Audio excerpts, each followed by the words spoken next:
प्रिय साथियों नमस्कार। मैं दिलेश्वर भट्ट आप सभी का हार्दिक स्वागत करता हूं, अभिनंदन करता हूं आपके अपने परिवार स्मार्ट बेस एकेडमी पर।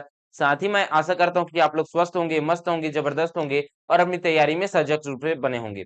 साथियों, आज हम छत्तीसगढ़ सामान्य अध्ययन के अंतर्गत एक नया विषय छत्तीसगढ़ का भूगोल लेकर आ गए हैं, जिसके अंतर्गत आज से हम लोग प्रारंभ करेंगे, छत्तीसगढ़ का भूगोल पढ़ना प्रारंभ करेंगे। ठीक है। वैसे नगर सैनिक के लिए आपको देखें तो छत्तीसगढ़ सामान्य अध्ययन के अंतर्गत इतिहास पढ़ना था, ज्योग्राफी पढ़ना था, लोक कला संस्कृति पढ़ना था और जनजाति और करेंट अफेयर पढ़ना है। जिसमें से करेंट अफेयर हम लोग हर महीने पढ़ा रहे हैं, है ना। उसकी अगर बात की जाए लोक कला संस्कृति की, तो लोक कला संस्कृति भी हम लोग पढ़ चुके हैं। और बात की जाए छत्तीसगढ़ के इतिहास की, तो छत्तीसगढ़ के इतिहास भी पढ़ लिए हैं। बच गए हैं क्या, छत्तीसगढ़ का भूगोल और जनजाति, जिसमें से हम लोग छत्तीसगढ़ का भूगोल पढ़ना प्रारंभ कर रहे हैं। और ये जब कंप्लीट होगा उसके बाद हम लोग क्या करेंगे जी, उसके बाद हम लोग जनजाति का क्लास लेंगे। ठीक है। उसके बाद से हम लोग लगभग 12 13 या 14 तारीख के आसपास से हम लोग क्या करेंगे, प्रैक्टिस से सॉल्व करेंगे इसको। आने वाले समय के लिए आप लोगों के लिए 10 दिन आप लोगों को मैं बचाऊंगा साथियों। ठीक है। 10 दिन आपको प्रैक्टिस सेट करवाऊंगा मैं। ठीक है। तो चलिए भाई, निश्चिंत रहें, आपकी तैयारी हमेशा सजग रूप से थोड़ा सा ऊपर ही रहेगा। ठीक है। हमारे साथ बने रहें। अगर हमारे साथ बनना कैसे है, तो अगर हमारे चैनल में नया होंगे तो चैनल को सब्सक्राइब कीजिएगा और नोटिफिकेशन पाने के लिए बेल आइकन को प्रेस कीजिएगा। ठीक है। अगर वीडियो पसंद आएगा तो वीडियो को लाइक कीजिएगा। तो चलिए भाई, प्रारंभ करते हैं। आज हम लोग क्या छत्तीसगढ़ का भूगोल पढ़ना प्रारंभ करते हैं। छत्तीसगढ़ का भूगोल की अगर बात करूं या फिर कहीं की भी भूगोल की बात करूं, ये जो भूगोल है ये दो शब्द से मिलकर बना हुआ है। कितने शब्द? दो शब्द से मिलकर बना हुआ है। एक आपको देखने को मिलेगा भू और दूसरा देखने को मिलेगा गोल। ये दो शब्द से मिलकर बना हुआ है, भू और गोल। जिसमें से भू का अर्थ क्या है? पृथ्वी से। क्या है? पृथ्वी से है जी। भू का अर्थ क्या है? पृथ्वी से है। गोल से अर्थ क्या है? गोलाकार से है। किससे है? गोला आकार से है। ठीक है। गोल आकार से है। इस गोल आकार में जितने भी, इस गोल आकार के अंतर्गत जितने भी या फिर बाहरी ऊपरी परत में और अंदरी परत में जो भी स्थित है, उन्हीं का ही हम लोग क्या करते हैं? अध्ययन करते हैं। उसी को ही हम लोग भूगोल कहते हैं। और जनरली देखें तो इस भूगोल को क्या कहा जाता है? भूगोल को ही जियोग्राफी कहा जाता है। क्या कहा जाता है? इंग्लिश में जियोग्राफी कहा जाता है। क्या कहा जाता है? जियोग्राफी कहा जाता है। क्या कहा जाता है? जियोग्राफी कहा जाता है। ये जो जियोग्राफी है ये भी दो शब्द से मिलकर बना हुआ है। एक तो है जियो और दूसरा है ग्राफी। क्या है? ग्राफी है जी। क्या है? एक है जियो और दूसरा है ग्राफी। जिसमें से जियो का अर्थ क्या है जी? पृथ्वी से है, अर्थ से है। किसे है? अर्थ से है, पृथ्वी से है। और ग्राफी का अर्थ क्या है? वर्णन करना। क्या है? वर्णन करना। मतलब हम इसका शाब्दिक अर्थ लगा सकते हैं जियोग्राफी का, कि ज्योग्राफी का हम लोग शाब्दिक अर्थ लगा सकते हैं कि पृथ्वी का वर्णन करना ही क्या है? पृथ्वी का वर्णन करना ही क्या है? जियोग्राफी है। ठीक है जी। ये शाब्दिक अर्थ है, इनकी परिभाषा है। तो देखिए, ये जो जियोग्राफी है इसका पिता से भी प्रश्न पूछा जाता है कि जियोग्राफी का फादर कौन है? What is father of geography? तो जियोग्राफी का फादर किसे कहा जाता है जी? हिकेटियस को कहा जाता है। किसे कहा जाता है? इनके पिता कहा जाता है किसे? हिकेटियस को। किसे कहा जाता है? हिकेटियस को कहा जाता है। ठीक है। वही अगर भारतीय भूगोल का पिता पूछ ले, भारतीय भूगोल का पिता पूछ ले, तो भारतीय भूगोल का पिता के रूप में आपको याद रखना है किसे? जेम्स रेनेल को याद रखना है। किसे याद रखना है? जेम्स रेनेल। किसे? जेम्स रेनेल को याद रखना है। ठीक है। ये आपको पता होना चाहिए। तो मोटा मोटा तौर पे इनके आपको याद रखना है साथियों। ठीक है। अब आते हैं हम लोग इनकी शाखा की ओर। जो ज्योग्राफी है इनकी प्रमुख शाखा की ओर आते हैं जी। किसकी ओर आते हैं? प्रमुख शाखा की ओर। तो भूगोल की शाखा की अगर मैं बात करूं तो भूगोल की शाखा आपको देखने को मिलेगा दो, मुख्य रूप से दो ही देखने को मिलता है। कितनी शाखा? दो शाखा देखने को मिलता है। एक तो आपको देखने को मिलेगा भौतिक भूगोल। कौन सा? भौतिक भूगोल देखने को मिलेगा। दूसरी शाखा आपको देखने को मिलेगा मानव भूगोल। मानव भूगोल। और इनकी भी बहुत सारी शाखा देखने को मिलता है जी। इनकी भी बहुत सारी शाखा देखने को मिलता है। ठीक है। उन शाखाओं को हम लोग बात नहीं करेंगे, लेकिन मानव भूगोल की अगर मैं बात करूं तो इनके भी शाखा आपको देखने को मिलेगा। जिसमें से आपको क्या पढ़ना है जी? इसमें आपको पढ़ना है आर्थिक भूगोल। आर्थिक भूगोल, और दूसरा पन्ना है जनसांख्यिकी भूगोल, जिसमें हम लोग क्या पढ़ेंगे, जनसंख्या भूगोल। ठीक है, जनसंख्या भूगोल ये क्या है जी, ये एक अलग शाखा है। ठीक है, मानव भूगोल की ये शाखा आपको देखने को मिलेगा। तो इनके अंतर्गत हम लोग क्या क्या पढ़ते हैं साथियों, तो भौतिक भूगोल के अंतर्गत हम लोग जो पृथ्वी के बनावट है, चाहे वो अंदरी बनावट हो या फिर ऊपरी बनावट हो, उसको हम लोग पढ़ते हैं। जैसा कि कोई भाग है, गोला है, कोई क्षेत्र है, उस क्षेत्र में अगर कहीं पास मिट्टी पाई जा रही है तो उस मिट्टी के नीचे में उस भूगर्भिक संरचना क्या बनती है, कौन सा चट्टान पाया जाता है, इसको हम लोग पढ़ते हैं। मतलब उस क्षेत्र की भूगर्भिक संरचना पढ़ेंगे। क्या पढ़ेंगे, भूगर्भिक संरचना, संरचना पढ़ेंगे। और ये जो भूगर्भिक संरचना पढ़ लेंगे, क्या पढ़ लेंगे, भूगर्भिक संरचना पढ़ लेंगे, तो इसके ऊपर कौन सी मिट्टी पाई जाती है ये पढ़ेंगे जी। तो मिट्टी पढ़ेंगे, और मिट्टी के अलावा यहाँ पे कौन सी जलवायु पाई जाती है उसको पढ़ेंगे। तो जलवायु पढ़ेंगे साथियों, अगला टॉपिक। इसके बाद हम लोग क्या पढ़ेंगे, इसके बाद हम लोग जो जलवायु है उसी के आधार पर क्या बांटा जाएगा, इस भूगर्भिक मिट्टी, इन्हीं सभी के बनावट के आधार पर इसको बांटा जाएगा। तो यहाँ पे हम लोग क्या पढ़ेंगे, प्राकृतिक विभाजन पढ़ेंगे। क्या पढ़ेंगे, प्राकृतिक विभाजन पढ़ेंगे। और ये जो प्राकृतिक है ये किसके अंतर्गत पाया जाएगा जी, वन के अंतर्गत पाया जाएगा। तो वन या वन्य जीव पढ़ेंगे, इसके ऊपर पाए जाने वाले वन्य जीव को पढ़ेंगे। ठीक है, ये होगा।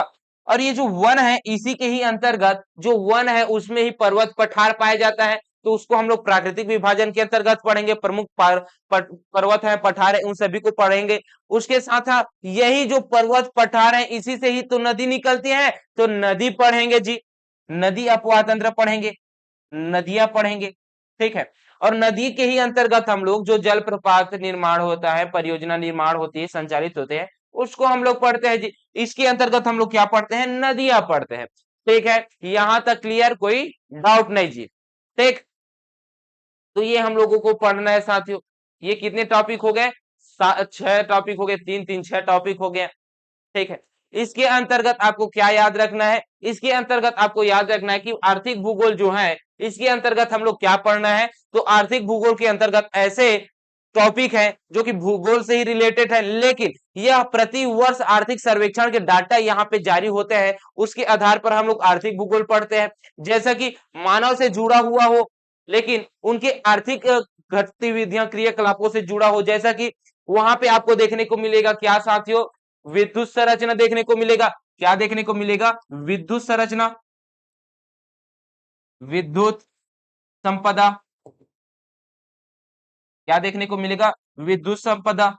उसके अलावा आपको क्या देखने को मिलेगा जी, वन संपदा।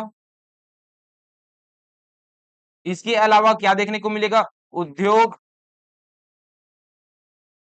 कृषि, परिवहन। इसके अलावा खनिज संपदा,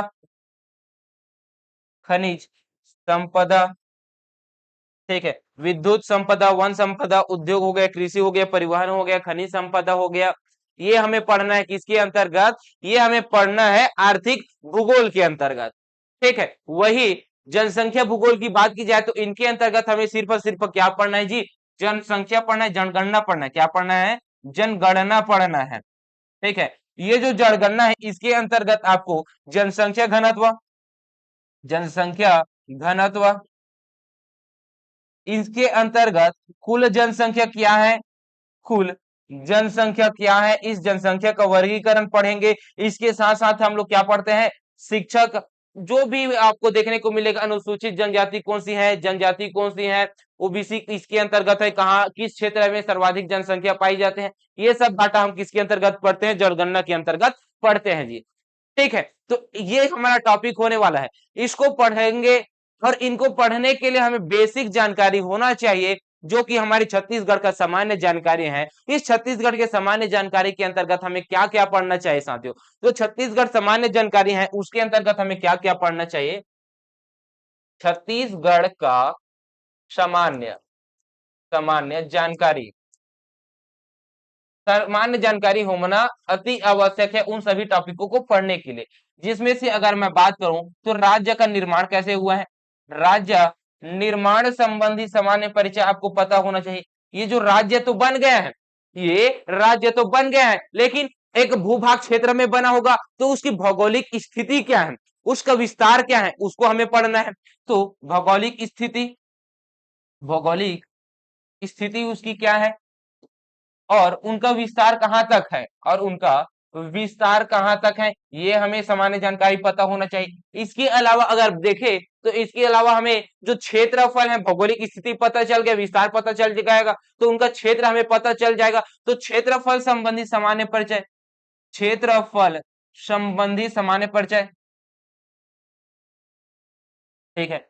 वही जनसंख्या भी देखने को मिलेगा, ये जो कुल क्षेत्रफल है इसमें कितने जनसंख्या निवासरत है, कितनी जनसंख्या निवासरत है, इनके संबंधित सामान्य परिचय हमें पता होना चाहिए। जनसंख्या हो गया, उसके बाद ये जो जनसंख्या है उसको क्या किया जाएगा जी, उसके ऊपर प्रशासनिक इकाइयां रहेंगे, शासन प्रशासन किया जाएगा। तो हमें क्या देखना है, प्रशासनिक इकाइयां, प्रशासनिक इकाइयां, ये जो प्रशासनिक इकाइयां हैं ये भी देखने को मिलेगा। इसके अंतर्गत ही विधायी संरचना, विधायी संरचना देखने को मिलेगा। ये जो प्रशासनिक इकाइयां हैं इसी के ही अंतर्गत हम लोग क्या पढ़ते हैं, जिले पढ़ेंगे और संभाग पढ़ेंगे। क्या पढ़ेंगे, जिले और संभाग पढ़ेंगे जी। कितना जिला है, कितने संभाग है, इनसे किस प्रकार के प्रश्न पूछे जाते हैं उसको हम लोग क्लास में डिस्कस करते हुए चलेंगे, ठीक है। इसके अलावा ये जो राज्य बना हुआ है यह किसी अन्य राज्यों के साथ सीमा लगा हुआ है, जी हाँ। तो सीमावर्ती राज्य पढ़ेंगे, और सीमावर्ती राज्य पढ़ रहे हैं तो इनके पड़ोसी राज्य होंगे ये सब। तो सीमावर्ती राज्य ही इनके क्या है, पड़ोसी राज्य है, तो उनके बारे में थोड़ा सा बेसिक जानकारी हमें पता होना चाहिए। इसके अलावा इस इस राज्य के इस राज्य के जो प्राकृतिक चिन्ह है, प्राकृतिक चिन्ह है, इसके बारे में हम लोगों को अध्ययन करना पड़ेगा जी, ठीक है। तो ये टॉपिक को हम लोगों को पढ़ना है, उसके बाद ये हमें बेसिक पता चल जाएगा। तो बेसिक पता चलने के बाद हम लोग क्या पढ़ेंगे, ये जो टॉपिक दिख रहा है ये सभी टॉपिकों को हम लोग क्लियर कर सकते हैं। देखिए पढ़ाने का रीजन क्या है, पहले कि ऐसा मैं पूछूंगा किस जिले में मिट्टी पाई जाती है, किस क्षेत्र में मिट्टी पाई जाती है, ये मैं पूछूंगा। तो आपको जब तक से पता नहीं रहेगा कि बस्तर कहाँ पे है, दक्षिण में है, तो आप कैसे बता सकते हो वहां पे दोमट मिट्टी पाई जाते हैं, बलुई मिट्टी पाई जाते हैं, ये कैसे बता सकते हो, बताइए। तो इनको हमें पढ़ने से पहले हमें क्या पता होना चाहिए, ये बेसिक नॉलेज होना चाहिए, ठीक है। तो चले भाई स्टार्ट करते हैं हम लोग बेसिक नॉलेज। और इस बेसिक नॉलेज के अंतर्गत सबसे पहले हम लोग बात करेंगे राज्य निर्माण संबंधी छत्तीसगढ़ का सामान्य परिचय। पहला टॉपिक राज्य निर्माण संबंधी छत्तीसगढ़ का सामान्य परिचय जी, ठीक। राज्य निर्माण संबंधी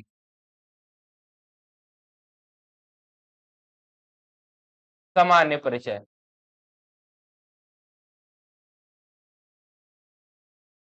अगर देखें तो छत्तीसगढ़ राज्य का स्थापना कब हुआ है, बना कब, तो छत्तीसगढ़ क्या था जी, छत्तीसगढ़ पहले ये मध्य प्रदेश का हिस्सा था।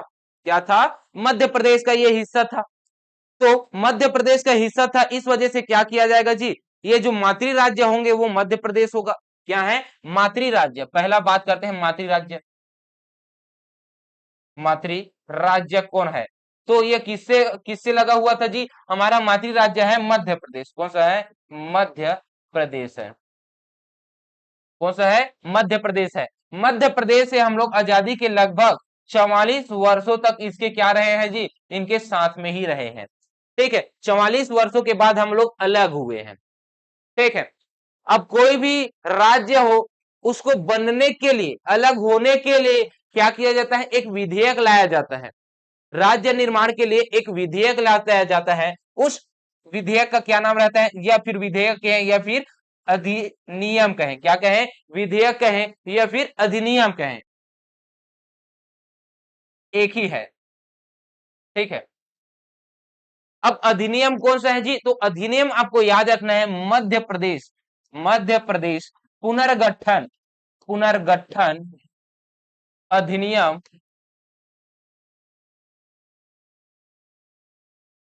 2000 क्या है? मध्य प्रदेश पुनर्गठन अधिनियम 2000 है। इसी के ही तहत हमारे छत्तीसगढ़ एक अलग राज्य बना है।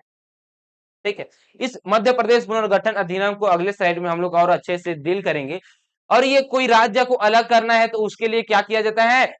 विधेयक लाया जाता है, अधिनियम लाया जाता है, उसी के ही अंतर्गत क्या बनाया जाता है? एक अलग राज्य बनाया जाता है। ठीक है, तो एक अलग राज्य बनाने के लिए छत्तीसगढ़ को अलग राज्य बनाने के लिए मध्य प्रदेश पुनर्गठन अधिनियम 2000 लाया गया है जी। ये प्रश्न पूछा गया है कि मध्य प्रदेश से अलग होने के लिए छत्तीसगढ़ को एक अलग राज्य प्राप्त होने के लिए उसे कौन से अधिनियम के तहत बना है? छत्तीसगढ़ किस अधिनियम के तहत अलग राज्य बना है? ये यही है। मातृ राज्य कौन है? मध्य प्रदेश है। ठीक है, ये जो अधिनियम है ये किस कार्यकाल के दौरान आया? किस पंचवर्षीय योजना के दौरान आया है जी? किस पंचवर्षीय योजना के दौरान हमारे छत्तीसगढ़ की स्थापना हुआ है? तो पंचवर्षीय योजना की अगर मैं बात करूं तो पंचवर्षीय योजना कौन सी है जी? तो आपको देखने को मिलेगा नौवीं पंचवर्षीय योजना। कौन सी नौवीं? नौवीं पंचवर्षीय पंचवर्षीय योजना है जी। इसी योजना के दौरान क्या हुआ है? हमारा छत्तीसगढ़ बना है। और ये जो योजना है वो देखने को मिलेगा 1997 से लेकर 2002 तक ये चलता है जी। इसी के ही अंतर्गत क्या देखने को मिलेगा? इसी कार्यकाल के दौरान 1 नवंबर को स्थापना होगा। 1 नवंबर सन 2000 को हमारा छत्तीसगढ़ राज्य की स्थापना होगा, जो कि देश का कौन से क्रम का रहेगा जी? देश में क्रम कौन सा रहेगा? तो देश में इसका क्रम रहेगा 26वां क्रम। 26वां क्रम रहेगा। कौन सा क्रम रहेगा? 26वां क्रम रहेगा। एक प्रश्न पूछा गया है कि 2000 को कौन कौन से जिले का निर्माण हुआ है? देश के किस जिले का निर्माण हुआ? यह प्रश्न पूछा गया था, जिसमें से 26वां क्रम किसका है? तो 26वां क्रम के रूप में आपको याद रखना है हमारे छत्तीसगढ़ का। वही 27वें क्रम का कौन सा है? 28वें क्रम का कौन सा है? ये प्रश्न पूछा हुआ है। ठीक, तो 27वें क्रम का जो जिला बना है, जो राज्य बना है, वो कौन सा राज्य है जी? वो देखने को मिलेगा उत्तराखंड। कौन सा है? उत्तराखंड है। कौन सा है? उत्तराखंड है, जिसकी स्थापना हुई है 3 नवंबर, सॉरी 9 नवंबर, 9 नवंबर सन 2000 को। कब हुआ है? 9 नवंबर सन 2000 को हुआ है। 28वां राज्य के रूप में आया है झारखंड राज्य। झारखंड राज्य, ये जो झारखंड राज्य है ये 15 नवंबर को, कब? 15 नवंबर सन 2000 को इसकी स्थापना होता है। मतलब 3 जिलों की स्थापना होता है नवंबर को होता है 2000, नवंबर सन 2000 को होता है, जिसमें से देश के क्रम कौन सा है जी? 26, 27, 28 है। 29वां आप याद रख लीजिए, वो है तेलंगाना। कौन सा है? तेलंगाना याद रख लीजिए। ये जो तेलंगाना है ये 2 जून को, कब? 2 जून सन 2014 को इसकी स्थापना होता है जी। ठीक है, और वही बात की जाए अभी भारत में भारत में राज्यों की संख्या कितनी है? तो राज्यों की संख्या 29 है क्या? 29 है क्या जी? 29 नहीं है। कितना हो गया है? 28 हो गया है। क्योंकि 2019 को, कब? 2019 को जम्मू एंड कश्मीर, जम्मू और जम्मू व कश्मीर क्या हो गए हैं जी? जम्मू और कश्मीर क्या हो गया? केंद्र शासित प्रदेश हो गए हैं। ये क्या हो गया? जम्मू कश्मीर कितने हो गए हैं? केंद्र शासित प्रदेश हो गए। इस वजह से हमारा देश में 28 राज्य है जी। ठीक है, ये आपको पता चल गया। तो ये जो 28 राज्य है उसमें से हमारा स्थापना के आधार पर छत्तीसगढ़ का कौन सा स्थान है? 26वां स्थान है। ठीक है, ये आपको पता चल गया जी। ठीक, इतना आपको जानकारी आपको होना चाहिए जी। ये बेसिक जानकारी है राज्य निर्माण संबंधी। चलिए, तो अब ये जो अधिनियम है, मध्य प्रदेश पुनर्गठन अधिनियम, इसको देखते हैं। ये जो मध्य प्रदेश अधिनियम है, मध्य प्रदेश पुनर्गठन मध्य प्रदेश पुनर्गठन अधिनियम, ये क्या है जी? ये एक विधेयक, क्या है? एक विधेयक है जो कि पृथक राज्य बनाने के लिए लाया गया था ये अधिनियम। और ये जो अधिनियम है इसको लोकसभा में क्या किया जाएगा जी? ये है लोकसभा। लोकसभा में क्या किया जाता है? प्रस्तुत किया जाता है, प्रस्तुत किया जाएगा और इसे ही पारित भी किया जाएगा। ठीक है, तो पारित तिथि याद होना चाहिए, प्रस्तुत तिथि याद होना चाहिए। राज्यसभा में भी, राज्यसभा में भी ये क्या होगा? पारित होगा, प्रस्तुत होगा। उसके बाद कहां पे जाएगा? ये राष्ट्रपति के पास, राष्ट्रपति के लिए हस्ताक्षर के लिए जाएगा। किसके लिए जाएगा? हस्ताक्षर के लिए जाएगा जी। ठीक है, तो 25 जुलाई को, कब? 25 जुलाई को लाल कृष्ण आडवाणी द्वारा, उस समय क्या थे जी? उस समय गृह मंत्री था लाल कृष्ण आडवाणी। लाल कृष्ण आडवाणी 25 जुलाई सन 2000 को क्या करेंगे जी? ये लोकसभा में प्रस्तुत करेंगे। ये जो लोकसभा में प्रस्तुत होगा ये पारित होगा कब? 31 जुलाई को। कब होगा? 31 जुलाई को होगा, 31 जुलाई को होगा। और 31 जुलाई सन 2000 को ये क्या हो जाएगा? पारित हो जाएगा। तो अब ये कहां पे जाएंगे जी? ये जाएगा अब राज्यसभा के पास। और राज्यसभा के पास जब जाएगा तो ये कब प्रस्तुत होगा जी? तो प्रस्तुत होगा 3 अगस्त को। कब होगा? 3 अगस्त को। अब ये 3 अगस्त सन 2000 को यहाँ पे क्या हो गया? प्रस्तुत हुआ। तब ये क्या होंगे जी? प्रस्तुत हो गया तो ये पारित भी तो होगा ना। तो कब होगा? 9 अगस्त को। 9 अगस्त को ये क्या हो जाएंगे? यहाँ पे पारित हो जाएगा। 9 अगस्त सन 2000 को ये यहाँ पे पारित हो जाएगा। उसके बाद राष्ट्रपति के पास जाएगा जी। हाँ, उस जाने से पहले क्या किया जाएगा? इसमें एक संशोधन किया जाएगा। क्या किया जाएगा? एक संशोधन के साथ ये क्या होगा? पारित होगा। और इस संशोधन को कहां पे भेजा जाएगा? लोकसभा में भेजा जाएगा, जो कि लोकसभा में 10 अगस्त को, 10 अगस्त सन 2000 को क्या कर लिया जाएगा? स्वीकार कर लिया जाएगा। और स्वीकार करने के बाद यह 10 अगस्त से कहां पे चला जाएगा जी? अब चला जाएगा 25 अगस्त को। कहां पे चला जाएगा? 25 अगस्त को चला जाएगा। और 25 अगस्त को क्या करेंगे? राष्ट्रपति हस्ताक्षर करेगा। क्या करेगा? हस्ताक्षर करेगा। उसके बाद 28 अगस्त को क्या होता है? 28 अगस्त को क्या होता जाता है जी? प्रकाशित होता है, प्रकाशित होता है या फिर अनुमोदित होता है, अनुमोदित होता है। ठीक है, वैसे तो 28 अगस्त को क्या ले लिया गया है? ये भी हस्ताक्षर किया है करके, और 25 अगस्त को भी हस्ताक्षर किया है करके ले लिया है।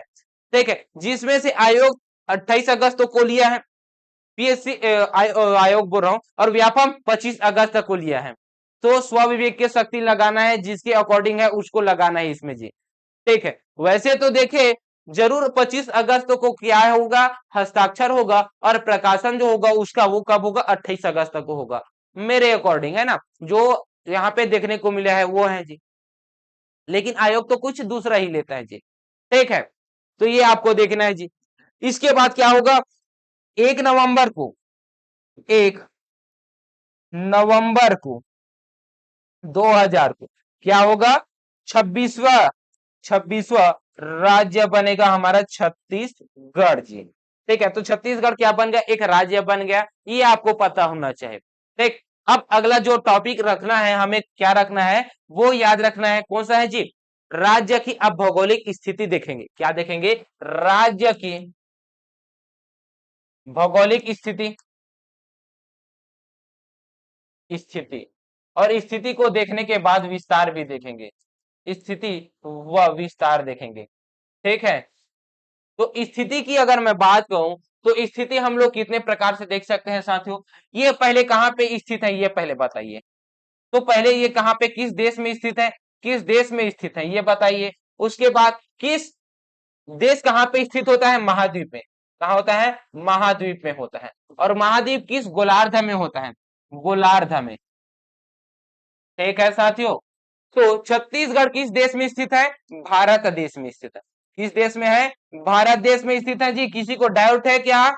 नहीं है ना। और भारत कहां पे स्थित है? किस महाद्वीप में है? तो ये एशिया महाद्वीप में है। कहां पे है? एशिया महाद्वीप में है। और ये जो एशिया महाद्वीप है ये किस गोलार्ध में स्थित है? ये उत्तरी गोलार्ध में स्थित है। किस गोलार्ध में? उत्तरी गोलार्ध में स्थित है, उत्तरी पूर्वी गोलार्ध में है। कहां पे है? उत्तरी पूर्वी गोलार्ध में है। ये जो मैं स्टेटमेंट आप लोगों को बताया हूं कि ये जो देश किस देश में है, भारत में स्थित है, और भारत देश के भी कहां पे स्थित है ये पूछ दे तो आपको लिखना है प्रायद्वीपीय, प्रायद्वीपीय पठार में। प्रायद्वीपीय भारत में स्थित है। किसमें है? प्रायद्वीपीय पठार में स्थित है।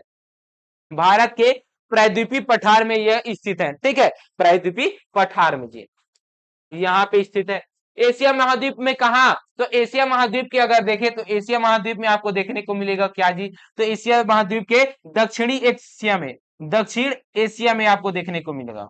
कहां पे? दक्षिण एशिया में देखने को मिलेगा। दक्षिण एशिया में भारतीय उप महाद्वीप है। क्या है? भारतीय उप महाद्वीप है। और इस भारतीय उप महाद्वीप में आपको क्या देखने को मिलेगा? भारत देश देखने को मिलेगा। क्या देखने को मिलेगा? भारत देश। और इसी भारत देश में आपका छत्तीसगढ़ स्थित है। क्या है? छत्तीसगढ़ स्थित है जी। उत्तरी पूर्वी गोलार्ध की बात की जाए तो आपको देखने को मिलेगा स्फीयर बोलते हैं। चलिए भाई मैं बनाकर बताता हूं। क्या करता हूं? बनाकर बताता हूं, कोई डाउट नहीं रहना चाहिए। मेरे से पढ़ रहा है मतलब कोई डाउट नहीं रहना चाहिए, मुझे ऐसा लगता है साथियों। ठीक है, तो चलिए भाई मैं आप लोगों को मैं बनाकर पढ़ा रहा हूं।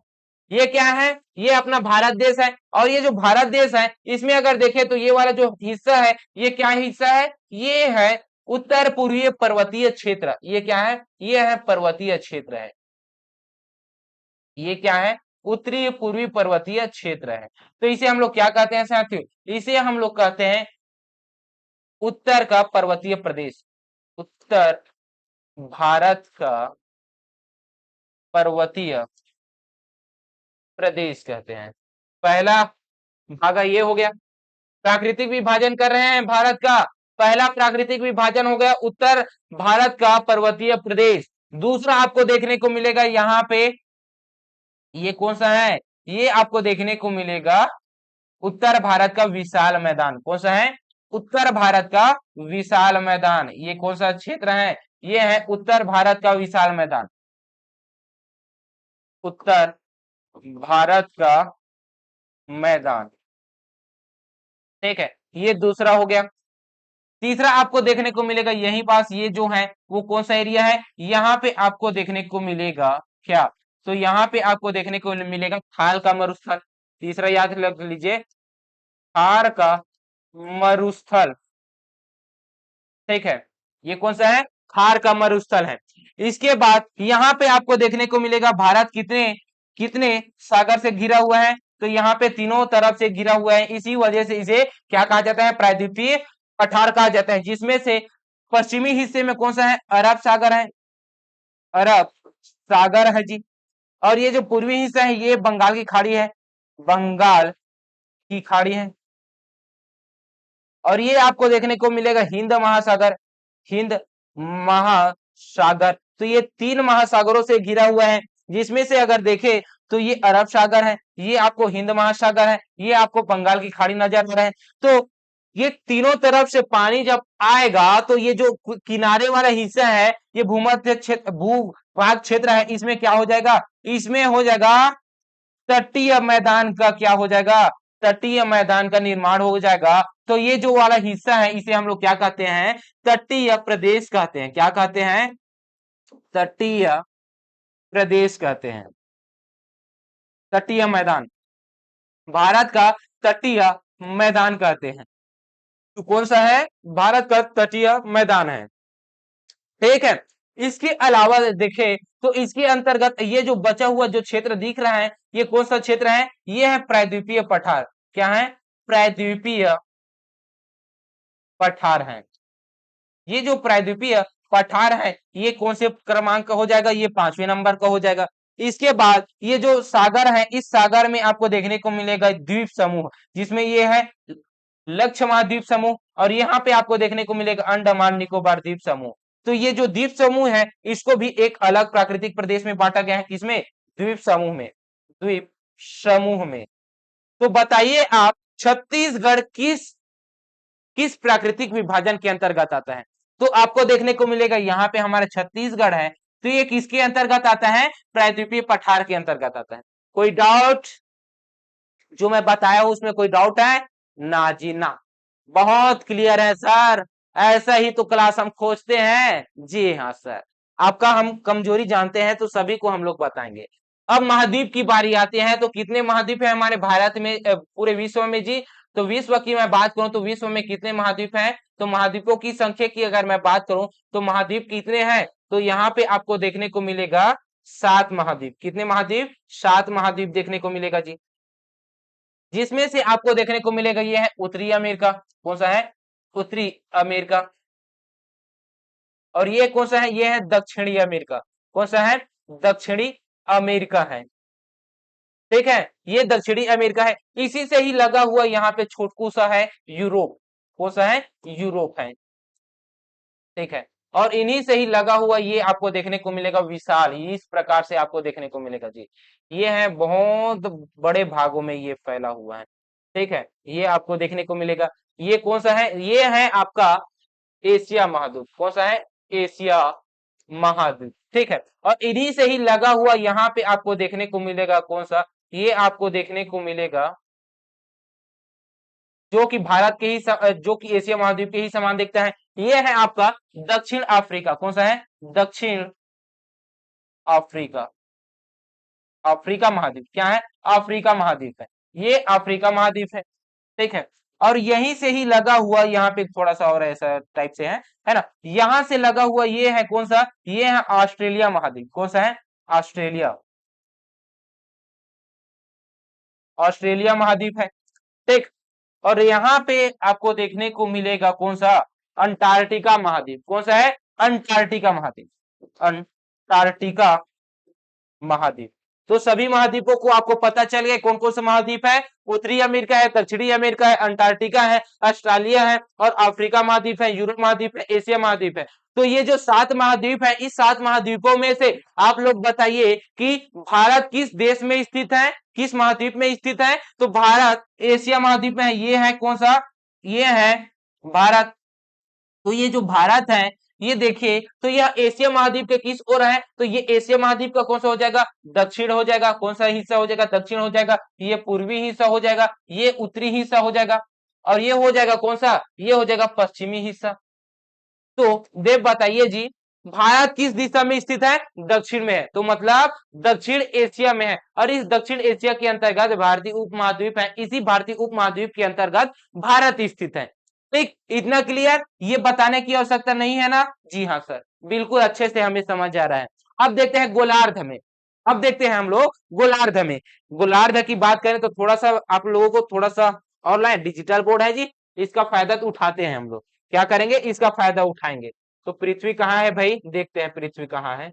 यहाँ पे है अर्थ। कहाँ पे है? यहाँ पे है। ये देखने को मिला हमें पृथ्वी, अर्थ।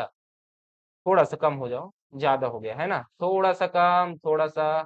जी, हो गया जी। ये क्या है? ये आपको देखने को मिल रहा है जी, ये पृथ्वी है। क्या है? ये पृथ्वी है। चलिए भारत का थोड़ा सा एशिया महाद्वीप में आते हैं। चलिए आइए भाई एशिया महाद्वीप।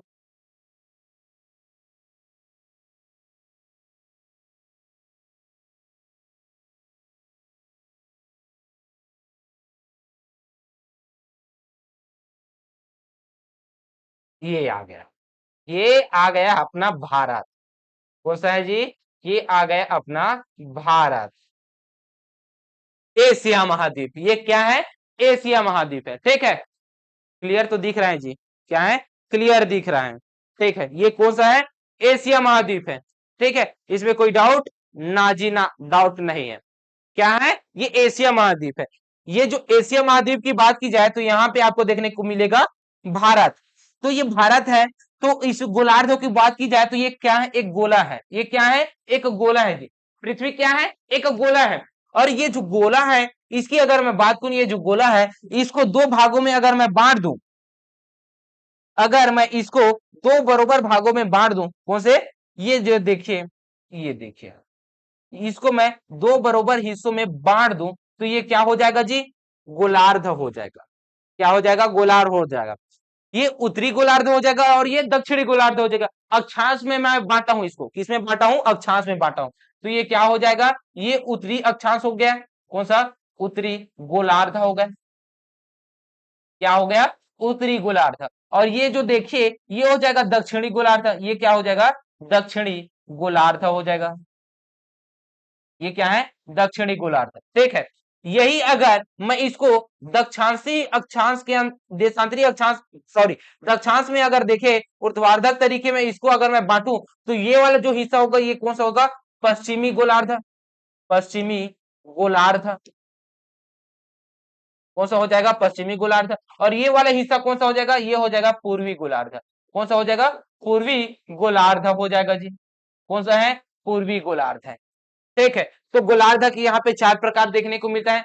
गोलार्ध का मतलब क्या होता है? एक गोल क्षेत्र है जिसे हम लोग स्फीयर बोलते हैं, और इस स्फीयर को 2 बराबर हिस्सों में बांट दें उसे ही हेमिस्फीयर कहते हैं, उसे ही हम लोग गोलार्ध कहते हैं। जिसमें आपको लंबवत तरीके से भी बांट सकते हैं और क्षैतिज तरीके से भी बांट सकते हैं। अगर हम लोग क्षैतिज तरीके से बांटेंगे तो उत्तरी गोलार्ध और दक्षिणी गोलार्ध में होगा, जिसे ही हम लोग अक्षांश रेखा कहते हैं। अक्षांश में, उत्तरी अक्षांश में और दक्षिणी अक्षांश में। ठीक है। तो जो भी क्षेत्र उत्तरी गोलार्ध के अंतर्गत आएगा उस क्षेत्र को हम लोग क्या कहेंगे? उत्तरी अक्षांश कहेंगे। क्या कहेंगे? उत्तरी अक्षांश कहेंगे। क्या कहेंगे? उत्तरी अक्षांश कहेंगे। चाहे वह भारत के दक्षिणी हिस्सा क्यों ना हो, इंदिरा कन्याकुमारी हो से लेकर यहाँ पे इंदिरा कौल तक क्या देखने को मिलेगा? आपको उत्तरी अक्षांश देखने को मिलेगा। ठीक है। अगर देखे तो ये पूर्वी हिस्सा है। क्या है? ये पूर्वी हिस्सा है। ये भी पूर्वी हिस्सा है। क्यों? क्योंकि पूर्वी गोलार्ध के अंतर्गत देखने को मिल रहा है। तो भारत का यहाँ पे आपको पूर्वी हिस्सा और यहाँ पे पूर्वी हिस्सा देखने को मिलेगा। भले ही वो भारत का छोर हो, भारत का पूर्वी छोर हो या फिर पश्चिमी छोर हो, दोनों में क्या देखने को मिलेगा जी? दोनों में आपको पूर्वी देशांतर देखने को मिलेगा। मेरा कहने का मतलब है जब आप विस्तार पढ़ोगे, ये तब मैं बता रहा हूं, जब विस्तार पढ़ोगे तो आपको क्या देखने को मिलेगा? पूर्वी देशांतर देखने को मिलेगा, उत्तरी अक्षांश देखने को मिलेगा। तो आपके मन में जाएगा सर ये आप क्या है? ये आपका भारत है जिसमें ये कौन सा हिस्सा हो गया? दक्षिणी हिस्सा हो गया। तो इस दक्षिणी हिस्से में हम लोग क्या लिखे सर? दक्षिणी अक्षांश रेखा लिखे, और ऊपर में हम लोग क्या लिखे? उत्तरी अक्षांश रेखा लिखे। ना जी ना, इसमें क्या लिखना है? उत्तरी अक्षांश ही लिखना है, वो दक्षिणी अक्षांश नहीं है। ये भारत का दक्षिणी बिंदु है। क्या है? दक्षिणी बिंदु है। ठीक है। ये मेरे को समझाने के लिए तरीका था जी। ठीक है। तो अब आते हैं हम लोग क्या देखते हैं? अब आते हैं हम लोग कहां पे? यहां पे हम लोग देखते हैं 23.5 डिग्री। क्या देखेंगे? 23.5 डिग्री उत्तरी अक्षांश देखेंगे। क्या देखेंगे? 23.5 डिग्री उत्तरी अक्षांश। ये महत्वपूर्ण है जी, जिसे हम लोग क्या कहते हैं? कर्क रेखा कहते हैं। क्या कहते हैं? कर्क रेखा कहते हैं।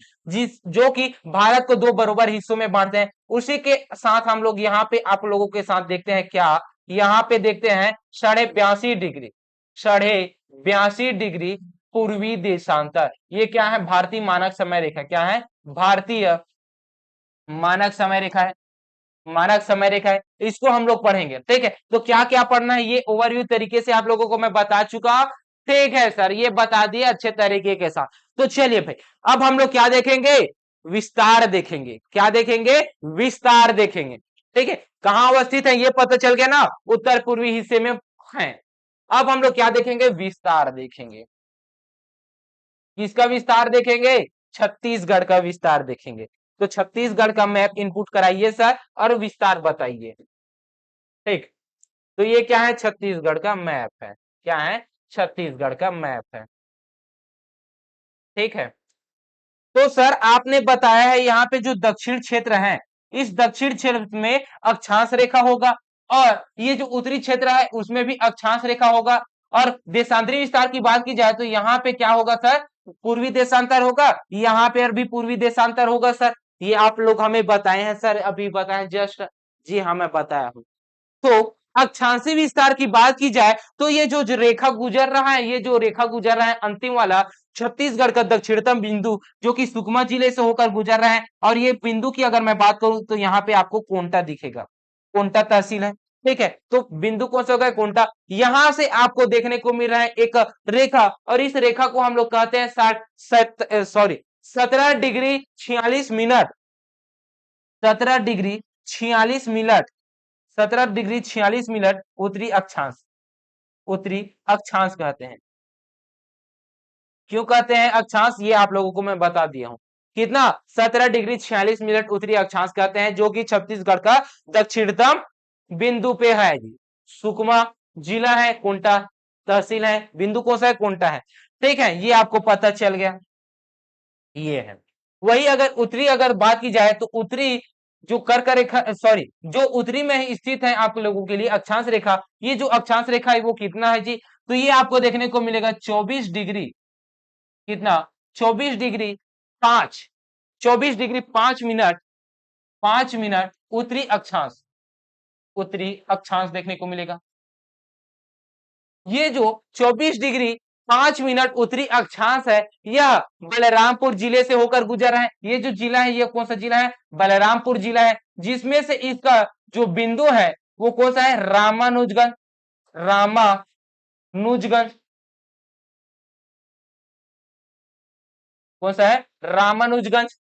ठीक है, ये जो रामानुजगंज है यह छत्तीसगढ़ का उत्तरी बिंदु है, दक्षिणी बिंदु कोंटा है। और वही पूछ ले, छत्तीसगढ़ का दक्षिणतम जिला कौन सा है, सुकमा है, उत्तरी जिला कौन सा है, बलरामपुर है। ठीक है, वही अब आते हैं देशांतर में। ये जो देशांतर रेखा है, ये जो देशांतर रेखा है ये कौन सा है, ये पश्चिमी है जी, छत्तीसगढ़ का पश्चिमी है, लेकिन देशांतरी कौन सा है, पूर्वी है। तो ये जो रेखा है इसे हम लोग कौन सा रेखा कहते हैं, 80 डिग्री 15 मिनट पूर्वी देशांतर रेखा कहते हैं। क्या कहते हैं, 80 डिग्री 15 मिनट पूर्वीय देशांतर रेखा, देशांतर रेखा कहते हैं।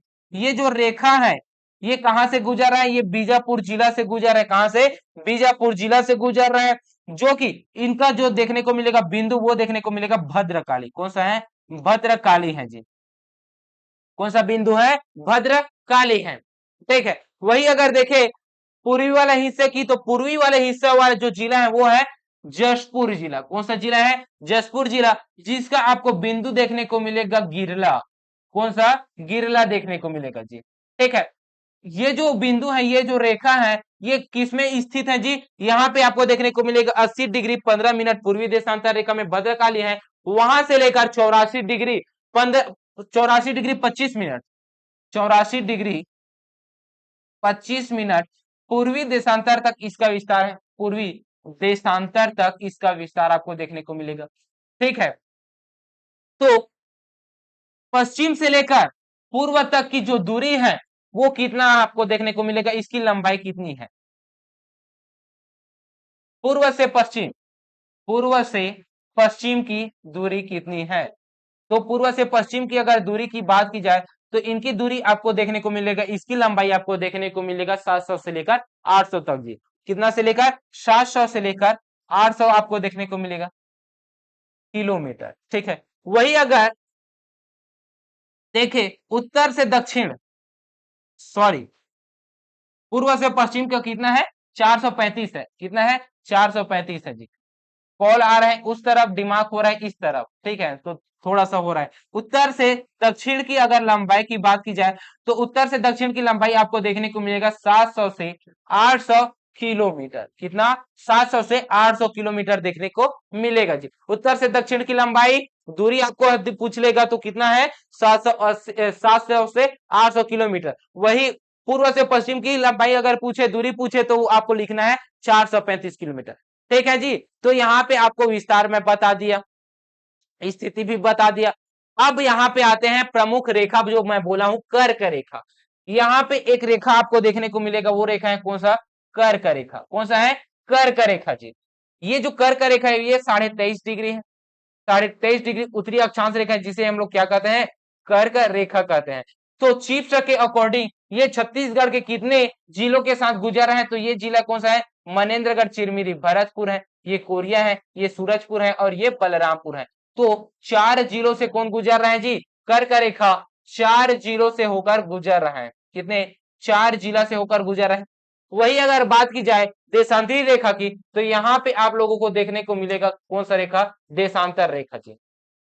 ये ये कौन सा है? देशांतर रेखा। इस देशांतर रेखा को हम लोग क्या कहते हैं? 82.5 डिग्री, 82.5 डिग्री पूर्वी देशांतर रेखा, जिसे हम लोग क्या कहते हैं? भारतीय भारतीय मानक मानक समय रेखा।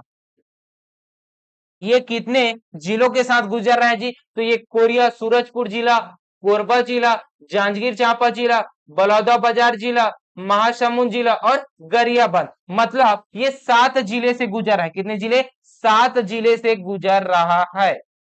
तो 7 जिले से पूर्वी भारतीय मानक समय रेखा गुजर रहा है जी। 82.5 डिग्री पूर्वी देशांतर रेखा गुजर रहा है।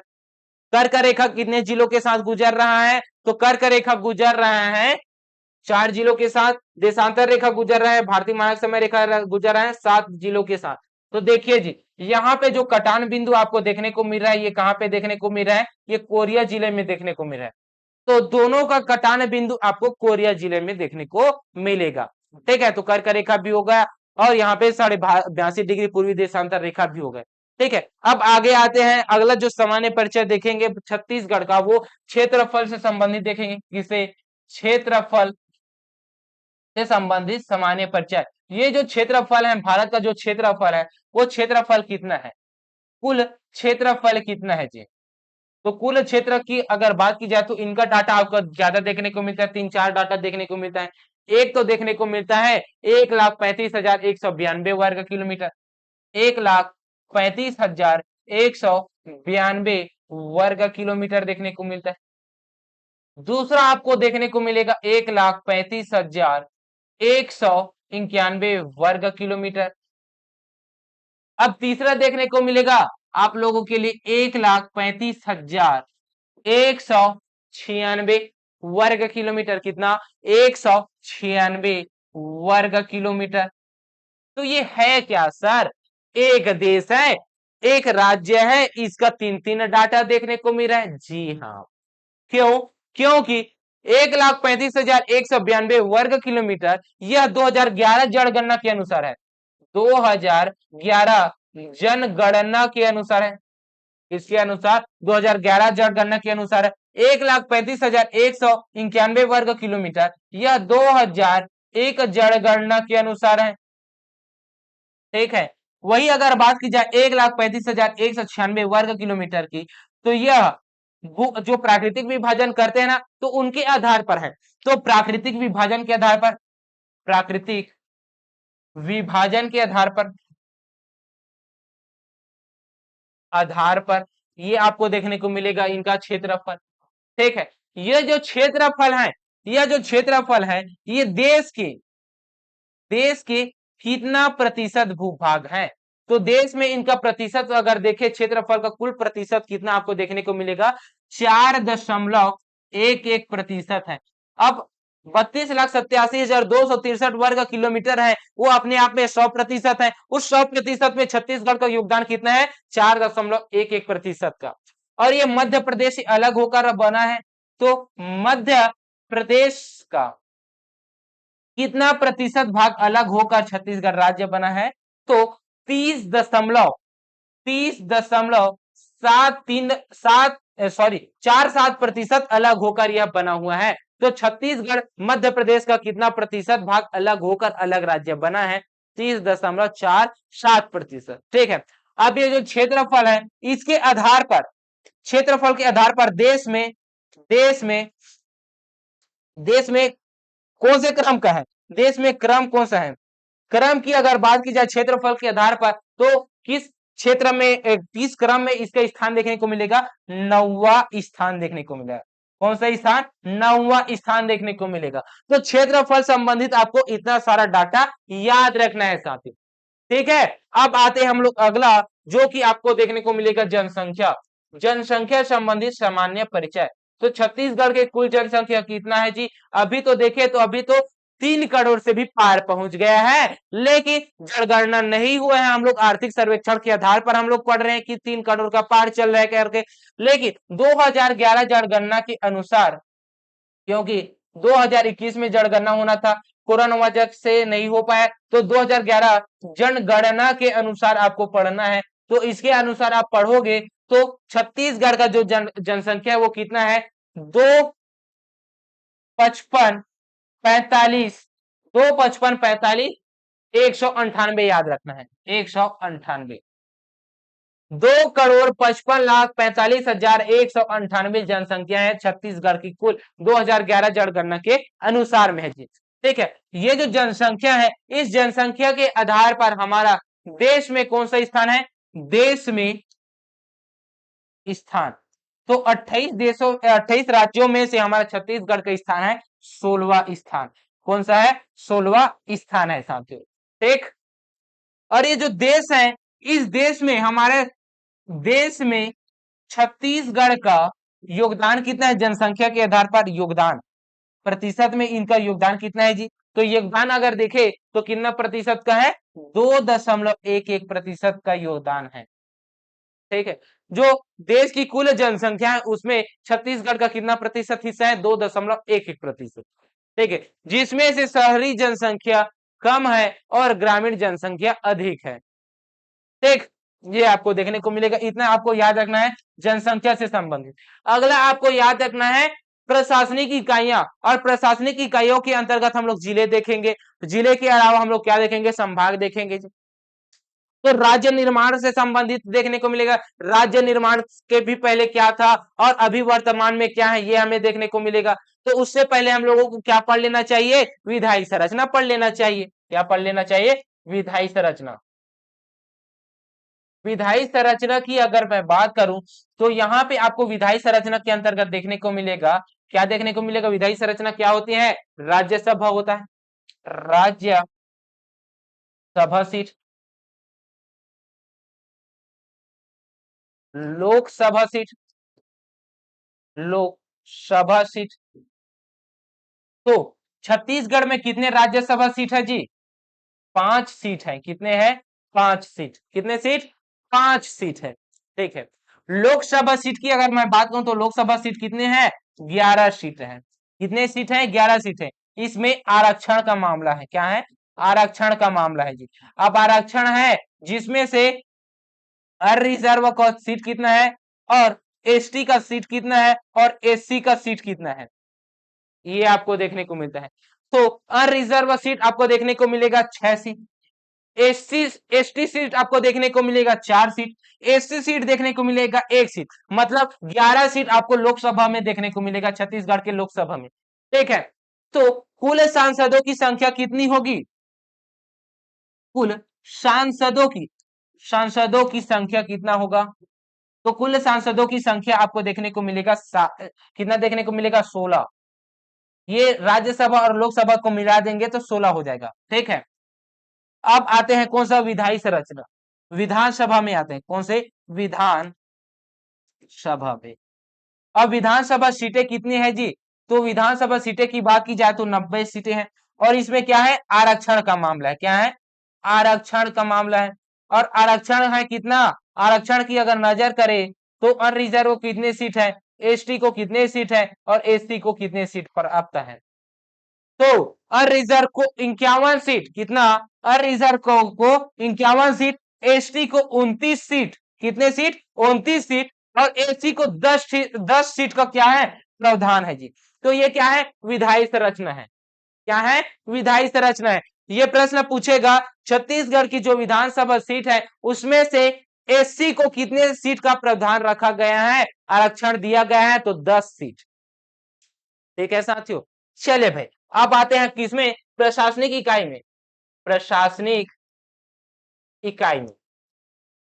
तो प्रशासनिक इकाई को दो भाग में हम लोग बांट कर पढ़ते हैं। एक तो हम लोग राज्य निर्माण के समय क्या था, राज्य निर्माण के समय इनका क्या था जी, और अभी वर्तमान में क्या है ये देखने को मिलेगा। क्या क्या है प्रशासनिक इकाई, ये क्या है, तो आपको देखने को मिलेगा संभाग, क्या देखने को मिलेगा, संभाग, संभाग के बाद जिले, तहसील, विकासखंड, ये आप लोगों को पढ़ना है। कौन कौन सा, संभाग पढ़ना है, जिले पढ़ना है, तहसील पढ़ना है, विकास खंड पढ़ना है, एक और लिख लीजिए नगर निगम, नगर नगर निगम, ये लिख लीजिए। ठीक है, तो राज्य निर्माण के समय कितने संभाग थे? तो संभागों की संख्या कितनी थी? 3 संभाग। ये कौन कौन सा था देखेंगे। जिले कितने थे? तो राज्य निर्माण के समय जिले की संख्या 16। तहसीलों की संख्या कितनी थी जी? तो तहसील की बात की जाए तो तहसील 96। विकास खंड कितने थे? 146 था। नगर निगम की बात की जाए तो कितने नगर निगम थे?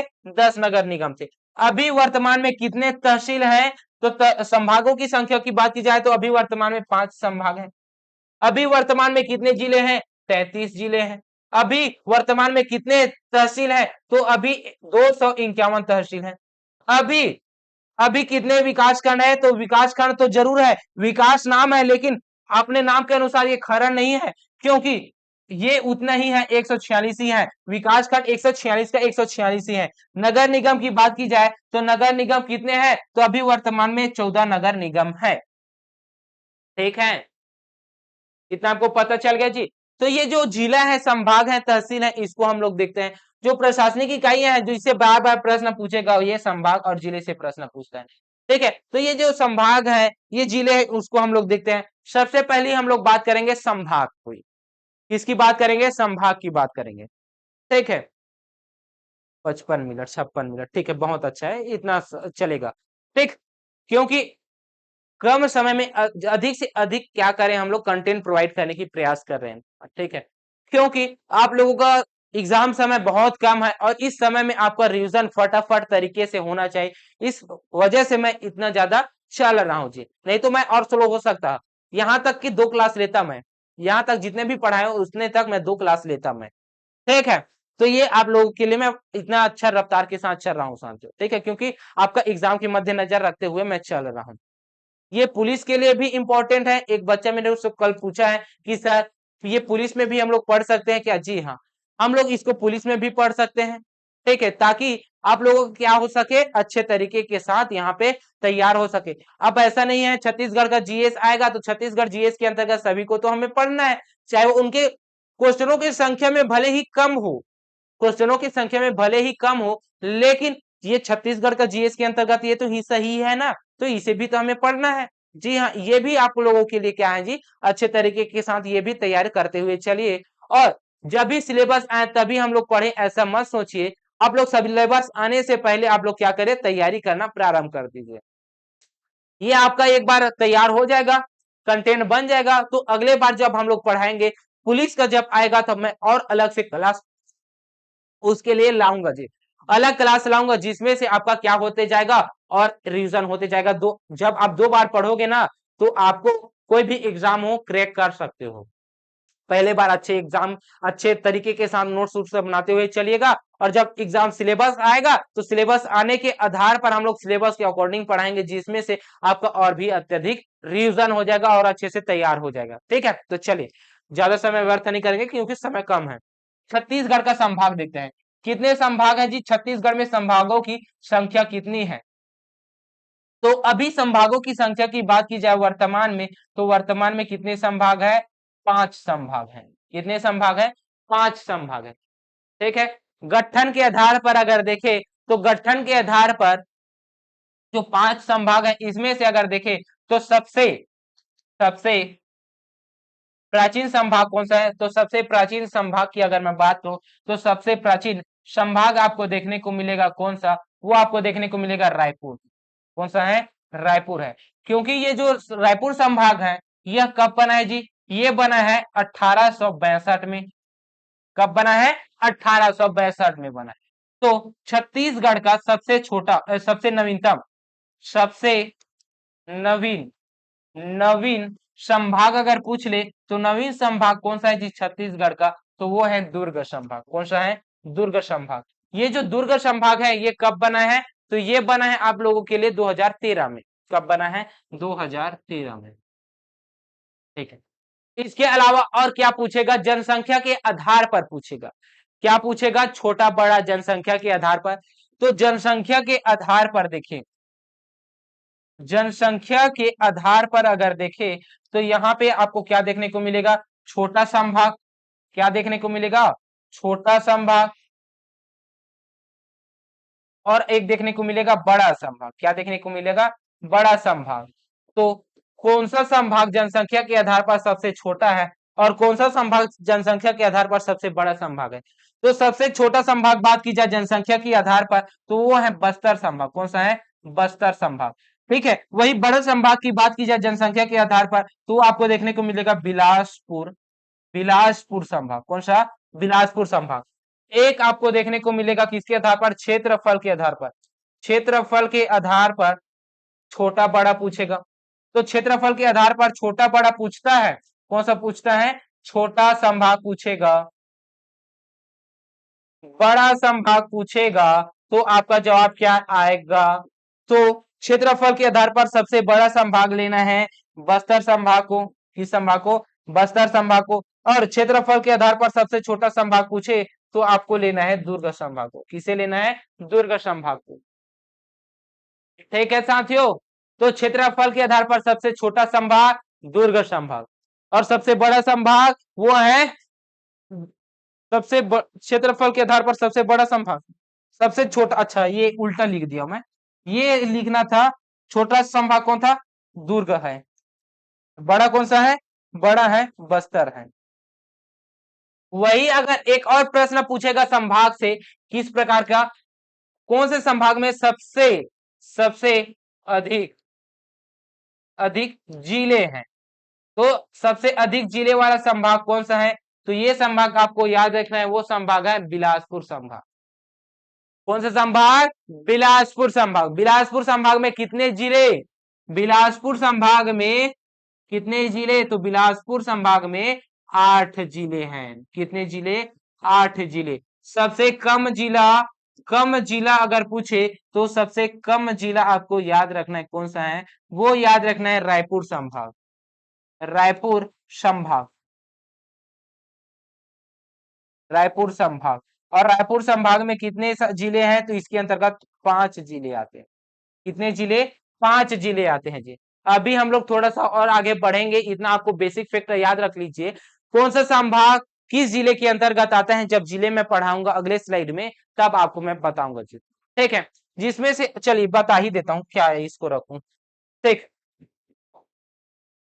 इंपोर्ट करते हैं मैप और ये है, ये जो जिला आपको, ये जो संभाग देखने को मिल रहा है ये वाला, ये आपको देखने को मिलेगा बस्तर संभाग। ये कौन सा संभाग है? ये है बस्तर संभाग जी। और ये जो बस्तर संभाग है इसके अंतर्गत आपको देखने को मिलेगा 7 जिले। कितने जिले? 7 जिले देखने को मिलेगा। कौन सा संभाग है? बस्तर संभाग। कौन सा संभाग है? बस्तर संभाग, जिसकी स्थापना कब हुई है? 1981 को। इसको संभाग का दर्जा कब मिला? 1981 को मिला। जिसमें से ये वाला जो जिला देखने को मिल रहा है ये है कौन सा? कांकेर जिला। कौन सा है? कांकेर जिला। ये कौन सा जिला है? ये कोंडागांव जिला है। ये कौन सा जिला है? ये नारायणपुर जिला है। ये कौन सा जिला है? ये बीजापुर जिला है। ये कौन सा जिला है? ये है दंतेवाड़ा जिला। ये कौन सा जिला है? ये बस्तर जिला है। और ये कौन सा जिला है? ये सुकमा जिला है। ठीक है, तो ये 7 जिले कौन कौन से ये आपको पता चल गया।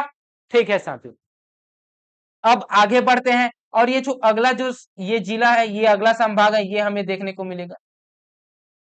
ये जो अगला संभाग है ये कौन सा संभाग है? तो ये है रायपुर संभाग। कौन सा है? रायपुर संभाग। रायपुर संभाग है जी। ये जो रायपुर संभाग की बात की जाए तो इसका गठन हुआ है 1862 को। कितने जिले हैं इसमें? तो जिले की संख्या की बात की जाए तो 5 जिले हैं। कौन कौन सा जिला देखिए, तो ये है बलौदा बाजार भाटापारा, अब इसका नाम परिवर्तन हो गया है गुरु घासीदास धाम। ये है महासमुंद, ये है रायपुर, ये है कौन सा? ये है धमतरी और ये है गरियाबंद। ठीक है, तो ये 5 जिले हैं जी। और ये 5 जिले हैं, ये कौन से संभाग के अंतर्गत आता है? रायपुर संभाग के अंतर्गत आता है। ठीक, इतना आपको पता चल गया। और ये जो संभाग आपको देखने को मिल रहा है, ये जो संभाग है ये कौन सा संभाग आपको देखने को मिल रहा है? तो ये है संभाग दुर्ग संभाग। कौन सा संभाग? दुर्ग संभाग। दुर्ग संभाग है। और इस दुर्ग संभाग की बात की जाए तो इसका गठन कब हुआ है? 2013 को हुआ है। कब हुआ है? 2013 को हुआ है। इसके अंतर्गत कितने जिले हैं? तो ये है कबीरधाम जिला, ये है कौन सा? बेमेतरा। ये कौन सा है? दुर्ग जिला। ये है बालोद जिला। ये कौन सा है? मोहला मानपुर अंबागढ़ चौकी है। मोहला मानपुर अंबागढ़ चौकी है। ये है छुई खदान खैरागढ़ गंडई। ये है राजनांदगांव। तो इसके अंतर्गत कितने जिले हैं? 1 2 3 4 5 6 7, 7 जिले हैं। कितने जिले हैं? 7 जिले। 7 जिले किसके अंतर्गत याद रखना है जी? 7 जिले आपको याद रखना है दुर्ग संभाग के अंतर्गत। ठीक है, हेलो, आधा घंटा के बाद निकलूंगा, क्लास ले रहा हूं। ठीक है, ये आपको देखने को मिला है। इसके अलावा आपको देखने को मिलेगा, इसके उत्तर में ही देखने को मिलेगा वो संभाग कौन सा है? ये संभाग आपको याद रखना है, बिलासपुर संभाग। कौन सा संभाग? बिलासपुर संभाग। ये जो बिलासपुर संभाग की अगर मैं बात करूं तो इसके अंतर्गत आपको देखने को क्या क्या जिला मिलेगा जी? बिलासपुर संभाग। कौन सा संभाग? बिलासपुर संभाग। कौन सा है? बिलासपुर संभाग। इसके अंतर्गत ये देखिए, ये कौन सा जिला है? ये है मुंगेली जिला, और ये है गोरेला पेंड्रा मरवाही जिला। ठीक है, ये है बिलासपुर जिला, ये है कोरबा जिला, और ये है जांजगीर चांपा, ये है शक्ति जिला, और ये कौन सा जिला है? सारंगढ़ भिलाईगढ़ है, और ये है रायगढ़ जिला। तो जिलों की संख्या कितनी होगी? 1 2 3 4 5 6 7 8। तो यहाँ पे जिले की संख्या कितने हैं? कितने जिले हैं? जिले हैं 8। जिसकी स्थापना कब हुई है जी? संभाग के रूप में इसको दर्जा कब मिला है? जब मध्य प्रदेश एक अलग राज्य बना, तब इसे को ही मिला है जी 1956 में। कब? 1956 में। और ये जो संभाग दिख रहा है उत्तर में, ये है सरगुजा संभाग। कौन सा संभाग? सरगुजा। सरगुजा संभाग दिख रहा है। ये जो सरगुजा संभाग है, इसके अंतर्गत देखें तो ये इसके अंतर्गत कौन कौन से जिले आते हैं? ये है मनेन्द्रगढ़ चिरमिर भरतपुर जिला, ये कोरिया जिला है, ये सरगुजा जिला है। सूरजपुर जिला है, ये है सरगुजा जिला। ये जसपुर जिला है, ये बलरामपुर जिला है। ठीक है, तो ये आपको पता चल गया जी। कितने जिले हैं इसके अंतर्गत? 6 जिले हैं। कितने जिले? जिलों की संख्या है इनके अंतर्गत 6 जिले। ठीक, जिसका गठन कब हुआ है? तो गठन हुआ है 2008 में। कब हुआ है गठन? 2008 में इसे संभाग का दर्जा प्राप्त हुआ है जी। तो कितने जिले हैं? 33 जिले हैं, और ये जो 33 जिले हैं इसी के ही अंतर्गत आपको देखने को मिल रहा है जी संभाग। तो यहाँ पे कितने जिले हो गए? जिले की संख्या कितनी है? तो जिले की संख्या आपको देखने को मिल रहा है 33 जिले। कितने जिले? 33 जिले। कौन कौन सा जिला है ये आपको लोगों को मैं बता चुका हूं। ठीक है, संभाग भी बता दिया, तो कौन से संभाग के अंतर्गत कितने जिले हैं ये भी आप लोगों को बता दिया जी। तो अभी वर्तमान में कितने जिले हैं? 33 जिले हैं। कितने जिले? 33 जिले हैं जी। ठीक है, कितने जिले? जिलों की संख्या 33 है। कितना है? जिलों की संख्या 33 है। ये 33 जिले कुछ इस प्रकार हैं, जिसमें से देखिए तो इसमें से बॉर्डर में भी आपको देखने को मिल रहा है कि कौन कौन सा जिला बॉर्डर बनाते हुए दिख रहा है। ये आपको देखिए, चलिए, मनेन्द्रगढ़ चिरमिर भरतपुर बॉर्डर बना रहा है, कोरिया बना रहा है, सूरजपुर बना रहा है, बलरामपुर बना रहा है, जशपुर बना रहा है, रायगढ़ बना रहा है, सारंगढ़ भिलाईगढ़ बना रहा है, महासमुंद बना रहा है, गरियाबंद बना रहा है, धमतरी बना रहा है, उसके अलावा कोंडागांव बना रहा है, कोंडागांव के अलावा बस्तर बना रहा है, सुकमा बना रहा है, और ये देखिए ये है बीजापुर, ये भी बॉर्डर बना रहा है, और ये कौन सा जिला है? ये है नारायणपुर, ये भी बना रहा है, ये कांकेर है, ये भी बना रहा है, मने मोहला मानपुर अंबागढ़ चौकी, ये भी बना रहा है, ये है छुई खदान, ये है राजनांदगांव, ये है खैरागढ़, खैरागढ़ छुई खदान गंडई, ये भी बना रहा है, कवई धाम भी बना रहा है, ये है मुंगेली, ये भी बना रहा है, ये है गौरेला पेंड्रा मरवाही।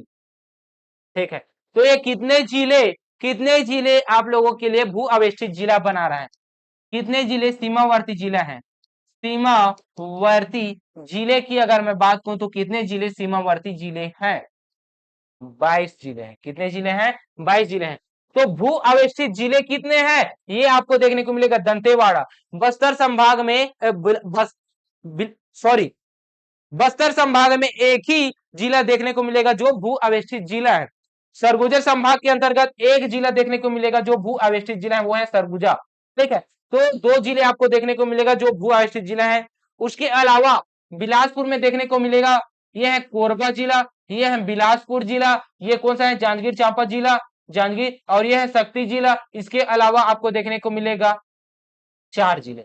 4 जिले किसके अंतर्गत देखने को मिलेगा? बिलासपुर के अंतर्गत। वही अगर बात की जाए दुर्ग संभाग की, तो इसके अंतर्गत आपको देखने को मिलेगा कौन कौन सा? ये है बेमेतरा, दुर्ग और बालोद, 3 जिले इसके अंतर्गत भू अवेष्टित जिले देखने को मिलेगा। रायपुर संभाग की बात की जाए तो बलौदाबाजार, भाटापारा, रायपुर, ये 2 जिले इसके अंतर्गत देखने को मिलेगा। टोटल देखने को मिलेगा भू अवेष्टित जिले की संख्या, भू अवेष्टित जिले की संख्या इसके अंतर्गत 11 जिले देखने को मिलेगा। कितने जिले? 11 जिले देखने को मिलेगा जी। ठीक है, तो कुल जिले कितने हैं? तो कुल जिले की संख्या कितने हैं? तो कुल जिले हैं कितने? तो कुल जिले हैं 33 जिले। ठीक, ये आपको पता चल गया जी। तो सीमावर्ती जिले कौन कौन सा है ये आपको पता चल गया।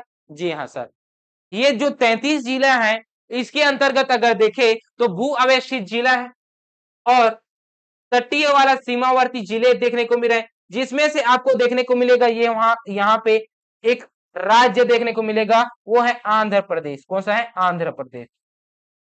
कौन सा है? आंध्र प्रदेश है। ठीक, उत्तर में यहाँ पे आपको देखने को मिलेगा उत्तर प्रदेश। कौन सा? उत्तर प्रदेश। यहाँ पे आपको देखने को मिलेगा झारखंड। झारखंड, ये है उत्तर प्रदेश और ये है आंध्र प्रदेश। तो आंध्र प्रदेश से लेकर झारखंड तक उड़ीसा राज्य क्या करता है? उड़ीसा, उड़ीसा राज्य क्या करता है? ये सीमा साझा करता है। ठीक है, ये आपको पता चल गया जी। जी हाँ साथियों, ये हमें पता चल गया सर। इसके अलावा यहाँ पे आपको देखने को मिलेगा तेलंगाना। तेलंगाना और यहां तक, कहां तक? राजनांदगांव तक, यहां तक आपको महाराष्ट्र, महाराष्ट्र सीमा साझा कर रहे हैं, ये देखने को मिलेगा। और ये वाला जो क्षेत्र है ये है मध्य प्रदेश। मध्य प्रदेश है, यहां तक देखने को मिलेगा। ठीक है, इतना क्लियर? जी सर, इतना क्लियर सर। तो बताइए साथियों, सबसे अधिक जिले के साथ सीमा साझा करने वाला राज्य कौन सा है? उड़ीसा है। कितने जिले के साथ यह सीमा साझा कर रहा है? उड़ीसा। तो कितने जिले के साथ सीमा साझा कर रहे हैं जी? गिन लेते हैं ना सर, हम लोग गिन लेते हैं। ठीक है, तो ये 1 2 3 4 5 6 7 8 9,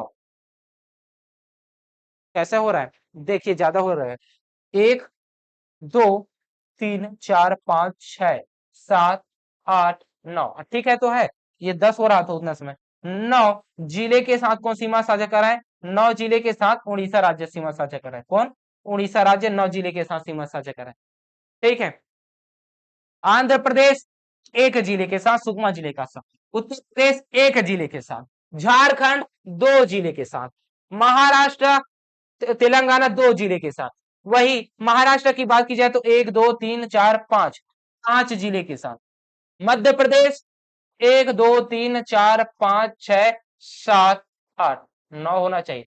1 2 3 4 5 6 7 8 9, 8 जिला। कैसे हो रहा है? एक जिला, दूसरा, तीसरा, चौथा, पांचवा, छठवा, सातवां, आठवां, नौवां, ठीक तो है। 9 जिले के साथ। कितने जिले? 9 जिले के साथ सीमा साझा कर रहे हैं, जिसमें से राजनांदगांव, खैरागढ़, चुई, खदान, गंडई, कंवरधा, मुंगेली, गौरेला, पेंड्रा, मरवाही, मानेसगढ़, चिरमिरी, भरतपुर, कोरिया, सूरजपुर और बलरामपुर, ये 9 जिले। तो छत्तीसगढ़ से सीमा में लगे हुए ऐसे राज्य बताइए जो कि सर्वाधिक सीमा साझा करते हैं जिलों के साथ, वो है मध्य प्रदेश और उड़ीसा, 9 जिले के साथ। ठीक है, ऐसा कौन सा जिला, कौन सा राज्य है जो छत्तीसगढ़ के 2 जिलों के साथ सीमा साझा करते हैं? तेलंगाना, झारखंड। ऐसा कौन सा राज्य है जो कि छत्तीसगढ़ के साथ एक जिले के साथ सीमा साझा करता है? आंध्र प्रदेश और उत्तर प्रदेश। ठीक है, जिसमें से सर्वाधिक सीमा साझा कौन करता है? तो सर्वाधिक सीमा साझा करता है उड़ीसा राज्य। कौन करता है? उड़ीसा राज्य, 830 किलोमीटर। कितने? 830 किलोमीटर सर्वाधिक सीमा साझा करता है। और सबसे कम सीमा साझा करता है वो कौन सा है? आंध्र प्रदेश, 35 किलोमीटर। कितना? 35 किलोमीटर सबसे कम सीमा साझा करता है। ठीक जी। और ये पूछेगा छत्तीसगढ़ से लगा हुआ ऐसा कौन सा राज्य है जो कि क्षेत्रफल में सबसे बड़ा है? मध्य प्रदेश। छत्तीसगढ़ से ऐसा लगा हुआ राज्य बताइए जो कि सबसे छोटा है क्षेत्रफल के आधार पर, वो है झारखंड राज्य। ठीक है, ये आपको पता चल गया जी। ये हो गया। अब इसके अंतर्गत और क्या बचा है? जिले के अंतर्गत, तो जिले के अंतर्गत और बचा है क्या? तो जिले के अंतर्गत सबसे छोटा व सबसे बड़ा बचा है। क्षेत्रफल के आधार पर छत्तीसगढ़ का सबसे छोटा जिला बताइए। सबसे छोटा जिला कौन सा है? क्षेत्रफल के आधार पर सबसे बड़ा जिला बताइए, बड़ा जिला बताइए। प्रश्न पूछा गया है तो छोटा के रूप में आपको याद रख लीजिएगा शक्ति जिला। कौन सा जिला? शक्ति। दूसरा में याद रखना है गोरेला, पेंड्रा, मरवाही। सबसे बड़ा जिला की बात की जाए तो सबसे बड़ा जिला के अंतर्गत आपको याद रखना है बीजापुर जिला। कौन सा जिला? बीजापुर। बीजापुर जिला याद रखना है। इसके बाद कांकेर याद रखना है, और कांकेर के बाद आपको याद रखना है रायगढ़। कौन सा? रायगढ़। और रायगढ़ के बाद आपको क्या याद रखना है? रायगढ़ के बाद याद रखना है कोरबा। ठीक है, ये है जी, ये आपको याद होना चाहिए। ये प्रश्न पूछा हुआ है, द्विधा में रहता है सर कि छोटा कौन सा है बड़ा कौन सा है, ये मैं आप लोग को बता दिया छोटा बड़ा कौन सा है। ठीक है, अभी इसका राज्य निर्माण से प्रश्न पूछेगा। क्या प्रश्न पूछेगा? राज्य निर्माण से प्रश्न पूछेगा। तो देखिए भाई, 1861 में दो राज्य बनेगा, रायपुर और बिलासपुर। कौन कौन सा? रायपुर और बिलासपुर बनेगा। अब उसके बाद आ जाएगा सीधा किसमें आ जाएगा?